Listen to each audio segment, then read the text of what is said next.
Break के बाद आपका स्वागत है। लगातार हम उत्तर प्रदेश में चौथे चरण के रण में 9 जिलों की 59 सीटों पर वोटिंग चल रही है। जिस चरण में पीलीभीत, लखीमपुर खीरी, सीतापुर, हरदोई, लखनऊ, उन्नाव, रायबरेली, फतेहपुर और बांदा की सभी सीटों पर हमारे सहयोगी पल पल की खबर के अपडेट हमें दे रहे हैं और हर एक अपडेट से स्वराज एक्सप्रेस आपको अवगत करा रहा है। पिछली बार यानी 2017 में जब इन 9 जिलों की 7 सीटों पर वोटिंग हुई थी, तब बीजेपी ने 51 सीटों पर जीत हासिल की थी।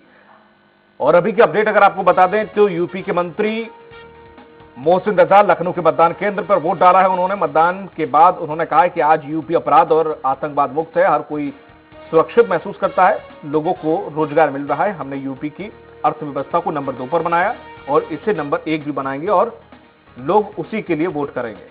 उन्नाव में सोहरामऊ पोलिंग स्टेशन पर बूथ नंबर 401 पर ईवीएम खराब होने की खबर है। करीब 40 मिनट से मतदान काफी प्रभावित हुआ है। उन्नाव से बीजेपी सांसद साक्षी महाराज ने मतदान के बाद कहा कि देश भर में हिजाब पर प्रतिबंध लगाने के लिए एक कानून बनाया जाना चाहिए।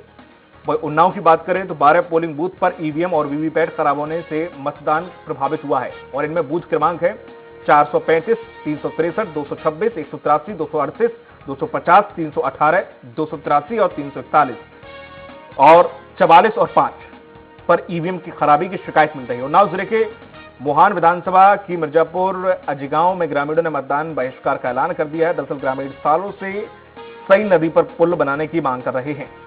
बहुजन समाज पार्टी के राष्ट्रीय महासचिव सतीश चंद्र मिश्रा ने वोटिंग डाला है, अपना वोट डाला और वोटिंग शुरू होने का बाद उन्होंने दावा किया है कि मायावती 5वीं बार यूपी की सीएम बनेगी। तीनों चरण में वोटिंग में जनता ने यह साफ कर दिया है कि बसपा पूर्ण बहुमत से सरकार बनाने जा रही है। लखनऊ पश्चिम विधानसभा से गिरधारी सिंह इंटर कॉलेज के मतदान के लिए मूलभूत इंतजाम न होने से मतदाताओं ने हंगामा यहां किया। मतदान केंद्र पर दिव्यांगों के लिए व्हील चेयर भी नहीं है। वोटिंग के बाद मायावती ने सपा पर हमला बोला। उन्होंने कहा है कि इस बार मुसलमान पूर्व सीएम अखिलेश और सपा से खुश नहीं है। लोगों ने सपा को नकार दिया है क्योंकि सपा को वोट देने का मतलब गुंडाराज और माफिया राज है और उनकी सरकार में विकास नहीं दंगे होते हैं। पीलीभीत की बात करें तो अनूपपुर के अंतर्गत आने वाले बूथ 311 में ईवीएम खराबी की शिकायत आई है। यहां मतदान शुरू नहीं हो सका है, टेक्निकल टीम रवाना हो गई है। चौथे चरण की वोटिंग के चंद घंटे पहले यूपी की सियासत की बड़ी तस्वीर सामने आई, जहां प्रयागराज से भाजपा सांसद और पूर्व मंत्री डॉक्टर रीता बहुगुणा के बेटे महेंद्र जोशी सपा अध्यक्ष अखिलेश यादव से मुलाकात की थी। तब से इसके कई कयास और मायने भी लगाए जा रहे हैं।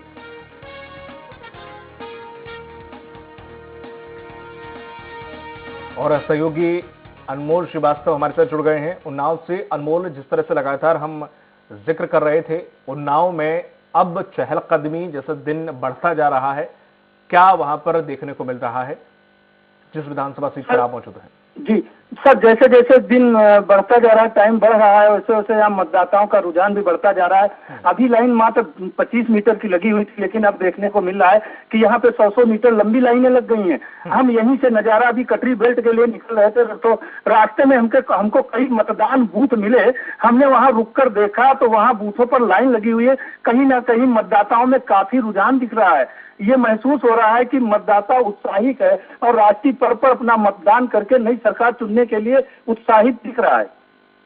बिल्कुल, लेकिन अनमोल, जिस तरीके से आपने कहा कि अब लाइन बढ़ती जा रही है, ज्यादा से ज्यादा अगर वोटिंग यहाँ होती है उन्नाव में तो इसका फायदा किसे मिलेगा? ज्यादा वोटिंग का मतलब क्या निकाला जाए? सर बिल्कुल सही क्वेश्चन है सर। अगर फायदा ज्यादा होता है तो जैसा कि विशेषज्ञों का कहना है कि ज्यादा वोटिंग होती है तो बीजेपी को फायदा जाएगा, क्योंकि जो अल्पसंख्यक वोट होता है वो तो लगभग पूरा वोट डाल ही देता है, लेकिन कास्ट और से जनरल कास्ट का इंसान बहुत ही कम घर से निकलता है। तो अगर वोटिंग का प्रतिशत बढ़ता है तो कहीं ना कहीं बीजेपी को फायदा होता दिख रहा है, क्योंकि ये जो लोग घर में बैठे रहते हैं, छुट्टी ले लेते हैं और फिर वो छुट्टी दिन बनाते हैं कि आज छुट्टी मिल गई है। लेकिन यहाँ जागरूकता अभियान चलाया गया जिलाधिकारी द्वारा और लोगों को प्रेरणा दी गई। जो लोगों को राष्ट्र हित में, देश हित में दिख रहा है तो हमको वोटिंग करनी चाहिए। तो हम तो ये समझ रहे हैं सर, अगर वोटों का प्रतिशत बढ़ता है तो बीजेपी के पक्ष में फायदेमंद होगा। ठीक है अनमोल, जिस तरीके से सुरक्षा व्यवस्था, महिलाओं की सुरक्षा हुई, कानून व्यवस्था, लॉ एंड ऑर्डर की जिक्र किया, जिस तरह से बहुत ज्यादा स्ट्रांग योगी सरकार में रहा या उनका कहना है कि ऐसा उन्होंने किया, क्या वाकई सुरक्षा को लेकर महिलाओं में ये मुद्दा है कि वहां पर महिलाओं की सुरक्षा होनी चाहिए? सपा सरकार थी तो महिलाओं की सुरक्षा नहीं हुआ करती थी। ऐसे लॉ एंड ऑर्डर है, सुरक्षा को लेकर लोगों के रुझान देखने को मिले कि हाँ ये एक मुद्दा भी है। सर ये यहाँ बड़ा मुद्दा है। लोगों का कहना है कि महिलाएं आज 12 बजे रात को अपने घर से निकल सकती हैं और आराम से घर को पहुंच सकती है, क्योंकि इससे पहले भी सरकारों में देखा गया है कि रात को 8 बजे ही लोग दरवाजे बंद कर लेते थे। तो जैसा कि आपने सही कहा है, अगर बात सुरक्षा की जाए तो सुरक्षा की दृष्टि से यहाँ पर काफी कुछ बदला हुआ दिख रहा है और उसका फायदा भी बीजेपी को मिलता दिख रहा है। महिलाओं का रुझान खास तौर से यही है। हमने कई महिलाओं से बात की तो उन्होंने कहा कि जिस गली से हमें निकलना दूभर था, आज वहां से हम आराम से निकलते हैं और कोई आंख भी उठाता नहीं है। वो योगी जी की ही देन है और इसीलिए हम राष्ट्र हित में वोट करने के लिए जा रहे हैं। कहीं ना कहीं भ्रष्टाचारियों पर नकेल कसने की बात की जाती है। जैसे बांगरमऊ में भी या उन्नाव पूरे जिले में कई भूमाफियाओं पर बुलडोजर चले, यहाँ बालू खनन वालों को जेल हो गया, अभी एक दारू का ठेकेदार पकड़ा गया था, उसके घर की कुर्की हो गई। तो कहीं ना कहीं सरकार भ्रष्टाचारियों के ऊपर या सुरक्षा से जो खिलवाड़ करते थे उन पर नकेल कसने के पूरी तरह से कामयाब रही। इसका भी फायदा यहाँ बीजेपी को मिलता दिख रहा है। महंगाई बीजेपी के लिए समस्या खड़ी कर सकती है क्या? हाँ, महंगाई एक मुद्दा है। कहीं ना कहीं अगर लोग बात करते हैं तो यहाँ सबसे बड़ा मुद्दा आता है तो छुट्टा जानवरों का आता है। ये बीजेपी के लिए नुकसानदायक हो सकता है। महंगाई इतना बड़ा यहाँ नहीं पकड़ सकता है, लेकिन चूंकि कतरी बैठ है गंगा जी के किनारे, यहाँ किसानों की एरिया है तो खेती अच्छी किस्म की होती है, उत्पादन अच्छा होता है। लेकिन किसानों को एक चीज से जूझना पड़ता है, जो छुट्टा जानवर है उससे किसान रात रात भर जगता है। ये कहीं ना कहीं साइकिल को इसका फायदा मिल सकता है, बीजेपी को इसका नुकसान भी उठाना पड़ सकता है। अगर महंगाई की बात की जाए तो महंगाई का यहाँ बहुत बड़ा मुद्दा नहीं दिख रहा है, क्योंकि विपक्षी के नेता या कार्यकर्ता तो महंगाई को उठाते हैं, लेकिन आम जनमानस से अगर बात की जाए, आम जनता से बात की जाए तो केवल एक मुद्दा छुट्टा जानवरों को लेकर उठाता है और ये कहीं ना कहीं बीजेपी को नुकसान भी कर सकता है। ठीक है, रोहित बांदा से जुड़े हुए हैं लगातार हमारे साथ। रोहित, जिस तरीके से बात किया जाए, कुछ देश में समुदाय विशेष के मुद्दे भी बहुत हावी हैं, चाहे वो हिजाब मुद्दा हो, चाहे वो अन्य और मुद्दे हो, लगातार बीजेपी के कार्यकर्ता की हत्या का मामला हो, ऐसे बहुत सारे मुद्दे अभी हाल ही में देखने को मिले। क्या इनका असर भी कुछ सीटों पर दिख रहा है, लोगों के मन में है? जी देखिए, जहाँ तक बांदा की बात करें तो बांदा अपने आप में एक अलग भूमिका रखता है। यहाँ के लोगों की जो सोच है, आप समुदाय की बात करें, विशेष समुदाय या नेशनल लेवल में या प्रदेश लेवल में कोई भी मुद्दे उठते हैं तो यहाँ के लोगों पे उतना ज्यादा प्रभाव नहीं पड़ता। लोग अपने काम पे ध्यान देते हैं, क्योंकि यहाँ इतना ज्यादा विकास नहीं है या इतना ज्यादा रोजगार नहीं है या लोग इतने ज्यादा यहाँ सक्षम नहीं है कि इन चीजों को सोच पाए और इन चीजों पे ध्यान दे पाए। लोगों की अपना पेट भरने के लिए, अपनी रोजी रोटी के लिए इतनी जद्दोजहद करनी पड़ती है कि लोगों को इतना समय नहीं है कि इन चीजों पर ध्यान दे और इन्हें कोई मुद्दा बना पाए। लोग अपने जो है अपने जीवन शैली कैसे चलानी है, लोगों में क्या है, तो यहाँ कभी इसलिए कभी ना ही इस प्रकार का कोई दंगा हुआ, ना ही आपसी कभी यहाँ कोई भेदभाव रहा।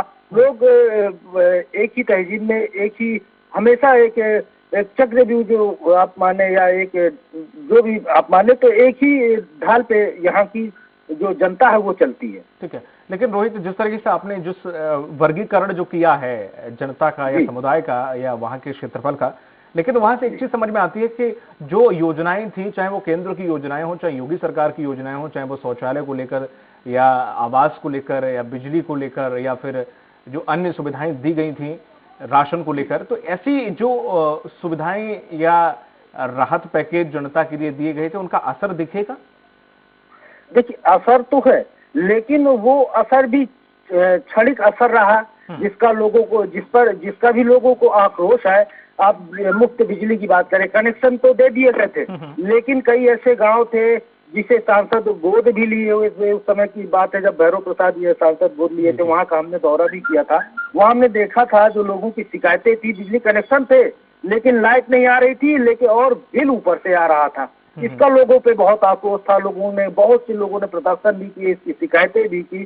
तो इस तरह की अब सुविधाएं हुई। गैस फ्री मिली जरूर, लेकिन उसका जो तिगना चौगुना रेट कर दिया गया। एक बार लोगों ने ले लिया, लेकिन दोबारा लोग उसको भरा नहीं पाए। वहीं अभी हर घर नल योजना की कई ऐसी गांव हम क्षेत्र गए जहां हमने देखा, उन्होंने कहा नल तो लग गया भाई साहब लेकिन पानी नहीं आ रहा है।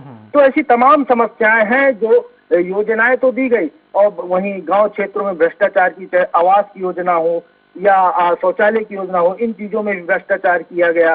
कई शिकायतें आई गई, प्रधानों द्वारा वसूली किया किसी 20,000। तो इन सब चीजों से लोग ग्रसित रहे, जिससे जो है लोगों के अंदर एक चीज तो है ही जिसका प्रभाव जरूर देखने को मिलेगा। और सबसे बड़ा यहाँ महंगाई मुद्दा है और सबसे बड़ा रोजगार का मुद्दा है। जब वही लोगों के जो है नहीं मिल पाएगा तो लोग तो वही देखेंगे ना कि हमें हमारा कैसे हम आगे कैसे बढ़ पाए, हमारा जीवन आगे कैसे रहेगा, हमारा भविष्य कैसा रहेगा।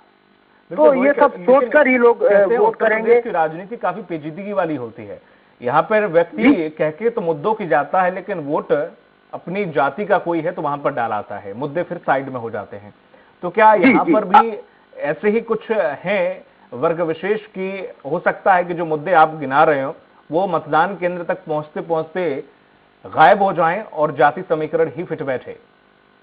आप अभी जो राजनीति है, अब किसी की हवा नहीं है, अब सारी राजनीति इसी में चल रही। मैं आपको बता दूं कि जो पार्टियों ने जिस तरह से दिमाग लगाया है और भाजपा को पछाड़ने के लिए जो राजनीतिक यहाँ जो टिकट दिए गए हैं, मैं आपको बता दूं जातीय आप बीएसपी की बात करें तो बांदा में जो नरैनी को छोड़कर सभी सीटों को जो है सवर्णों को दिया गया है। बांदा बहुल्य क्षेत्र ब्राह्मण है, दूसरे नंबर पे वैश्य है। तो कांग्रेस ने जो तैयारी की है, जो उसकी वोटिंग की तैयारी है, तो उसकी तैयारी केवल भाजपा को झटका देने की समझ में आई, क्योंकि जिससे भाजपा को फायदा हो सकता था वहां जो है वैश्य को दे दिया टिकट। भले वो इतना ज्यादा चर्चित नहीं थे लेकिन वैश्य को दिया गया। और बात करें हम तिंदवारी विधानसभा में तो वहाँ जो है एक ठाकुर को वोट किया गया क्योंकि ठाकुर बहुल्य क्षेत्र है। और दूसरी बात करें बबेरू की तो वहाँ ब्राह्मण को जो है टिकट दिया गया। और चूंकि नारायणी की बात करें तो वो एससी की पहले से वो निर्धारित सीट है, वहाँ एससी को ही टिकट मिलता है। तो और लेकिन वहाँ से भी दयाचंद दिनकर है जो पूर्व मंत्री भी रहे और उनका एक नाम है। तो इस तरह से समीकरण बनाए गए ताकि कहीं ना कहीं कैसे भी भाजपा को जो है यहाँ पछाड़ा जाए और भाजपा को नुकसान पहुंचाया जाए। जो राजनीति यहाँ की गई ऐसे समीकरण बनाएगा और लोग जा भी रहे हैं और इसका फायदा राजनीतिक पार्टियों को मिल भी रहा है। बीजेपी का जो मेन मुद्दा है, आप कानून व्यवस्था की बात कर लें, और दूसरा जो धार्मिक मुद्दा, जो हिंदुत्व का मुद्दा जो बीजेपी ने जगाया है, वो शायद अन्य पार्टियों को निकालना मुश्किल पड़ रहा है लोगों की जहन से। ठीक है, चलिए बहुत बहुत शुक्रिया रोहित, तमाम जानकारी साझा करने के लिए। नजर बनाए रखिएगा, पल पल का अपडेट आपसे लेते रहेंगे। अनमोल हमारे साथ लगातार जुड़े हुए हैं।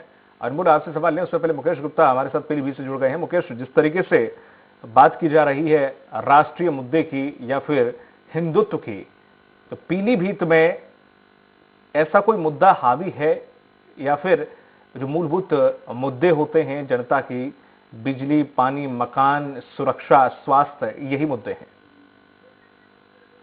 जी बिल्कुल बताना चाहूंगा, पीलीभीत में हिंदुत्व को कोई मुद्दा इस तरह का नहीं है, लेकिन हाँ बेरोजगारी या और तमाम मुद्दे हैं, रोड को लेके, स्वास्थ्य विभाग को लेके, ये तमाम मुद्दे हैं, लेकिन हिंदुत्व का कोई मुद्दा नहीं है पीलीभीत में।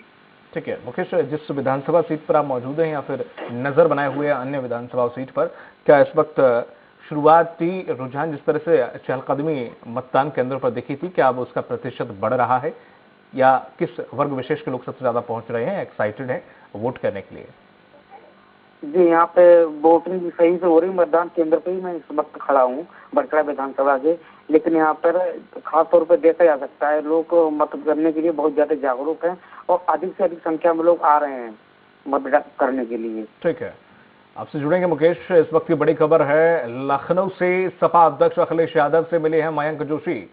आपको बता दें कि अखिलेश यादव ने ट्वीट करके मयंक के साथ फोटो जारी की है। बीजेपी सांसद रीता बहुगुणा जोशी के बेटे मयंक जोशी ने समाजवादी पार्टी के राष्ट्रीय अध्यक्ष अखिलेश यादव के साथ मुलाकात की।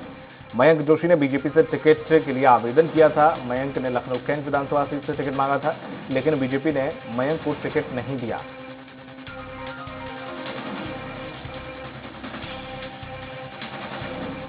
और आपको बता दें कि इस तस्वीर के कई मायने निकाले जा रहे हैं राजनीतिक गलियारों में। इस वक्त की सबसे बड़ी खबर है कल से लगातार सियासी सरगर्मियां ऐसी तस्वीर को लेकर चल रही हैं और कई मायने भी इसके निकाले जा रहे हैं। और लगातार हमारे सहयोगी ग्राउंड रिपोर्ट हमें दे रहे हैं मुकेश गुप्ता पीलीभीत से जो जानकारी दे रहे थे। मुकेश, आप जिक्र कर रहे थे कि यहाँ पर ऐसे राष्ट्रीय मुद्दे जो हिंदुत्व या फिर किसी अन्य मुद्दे से जुड़े तो नहीं हैं, लेकिन हाँ बेरोजगारी या फिर जो लोगों का पलायन है या फिर जो स्वास्थ्य, शिक्षा, जो मूलभूत सुविधाएं होती हैं उनके लिए जरूर जनता चाह रही है। यहाँ पर कांग्रेस का अगर देखें तो कांग्रेस का असर कितना है मुकेश?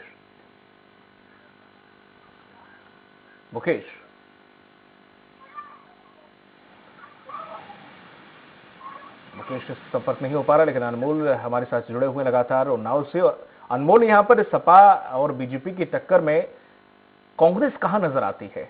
और आखिर वजह क्या है कि कांग्रेस में इतनी जान फूकने के बावजूद भी प्रियंका गांधी के कुछ खास नजर नहीं आ रही है कहीं पर भी कांग्रेस?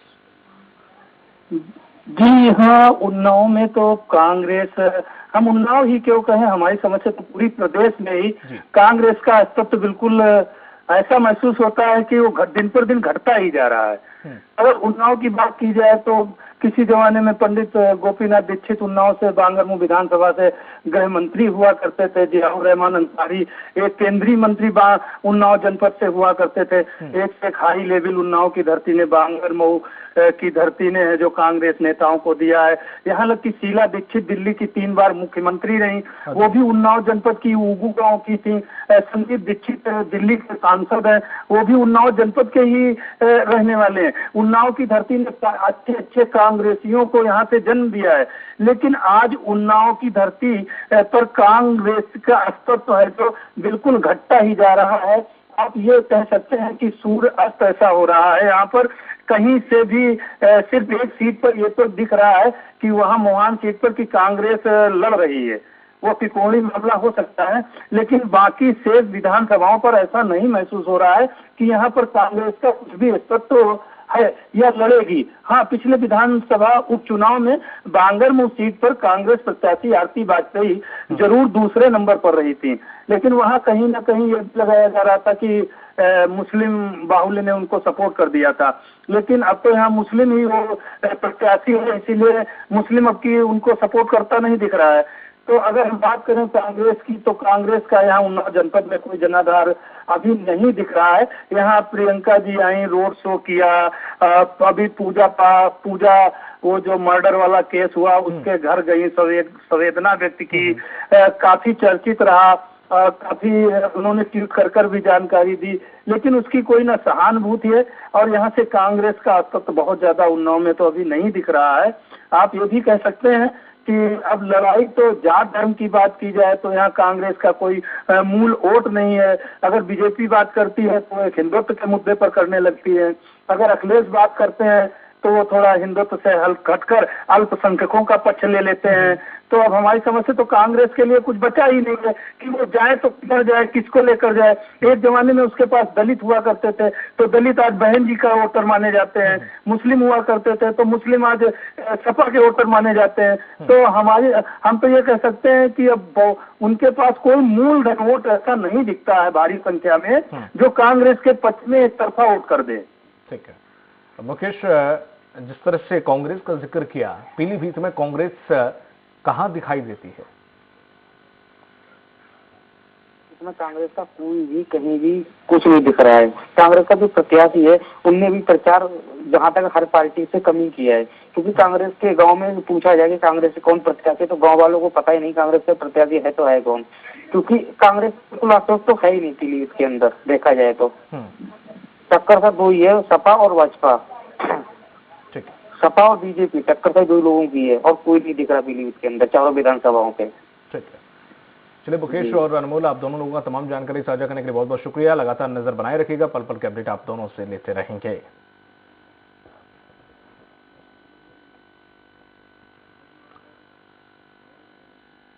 तो सत्ता के संग्राम में फिलहाल इतना ही। लगातार हम हर एक विधानसभा सीट की जानकारी आप तक पहुंचाते रहेंगे। दीजिए इजाजत, नमस्कार। है प्रचंड बोल मस्तकों के झुंड, बाज जंग की घड़ी की तुम गुहार दो।